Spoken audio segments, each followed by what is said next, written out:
2026 সালের বিশ্বকাপ মাঠে গড়াতে আর বেশি দেরি নেই। প্রায় প্রত্যেক দলের নজরে এখন সোনালী শিরোপার দিকে। তাই তো বিশ্বকাপকে কেন্দ্র করে এখন থেকে প্রত্যেক দলই তাদের প্লেয়ারদের প্রস্তুত করছে। ফুটবল বন্ধুদের মতে ফর্মের বিচারে 2026 বিশ্বকাপের সেমিফাইনাল খেলার দৌড়ে এগিয়ে থাকবে যে 4টি দল, তাই নিয়েই বিস্তারিত প্রতিবেদন তুলে ধরা হলো ভিডিওর বাকি অংশে। Number 4, France.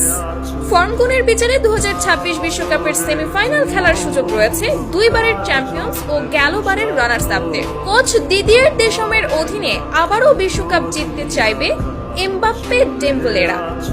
Number 3, Brazil. নিজেদের ইতিহাসের সবচেয়ে বাজে সময় পার করছে 5বারের বিশ্ব চ্যাম্পিয়ন ব্রাজিল। কোচ জোরিবাল জুনিয়র চাকরিচ্যুত হওয়ার পর এখনো পর্যন্ত কোনো কোচ নিয়োগ দিতে পারেনি ব্রাজিল ফুটবল ফেডারেশন।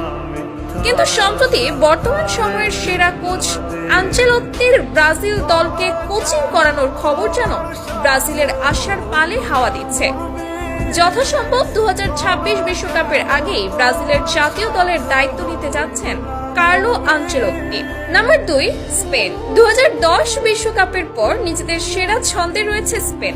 লামিন নিকোদের মতো স্টার প্লেয়ারদের নিয়ে ইতোমধ্যে ইউরো জয় করেছে তারা। ইউরো জয়ের পর এখন স্পেনের নজর 2026 সালে হতে চলা বিশ্বকাপের দিকে। এমন সেরা ছন্দ নিয়ে দ্বিতীয়বারের মতো বিশ্বকাপ ঘরে তুলতে চাইবে দেলা পুয়েন্তের শিষ্যরা। এবং নাম্বার 1, ডিফেন্ডিং চ্যাম্পিয়ন আর্জেন্টিনা। 2026 বিশ্বকাপের পরও নিজেদের সেরা সময় বজায় রেখেছে লিওনেল স্কালোনির শিষ্যরা। সেই সাথে মেসি নির্ভরতা ছাড়াই লাতিনের 2 পরাশক্তি উরুগুয়ে ও ব্রাজিলকে হারিয়ে নিজের শক্তিমত্তার জানান দিয়েছে গেলবারের চ্যাম্পিয়নরা। এছাড়া দলের প্রতিটি প্লেয়ারের দ্বিতীয়বারের মতো বিশ্বকাপ জেতার আত্মবিশ্বাস আর্জেন্টাইন ফ্যানদের আরও আশা যোগাচ্ছে।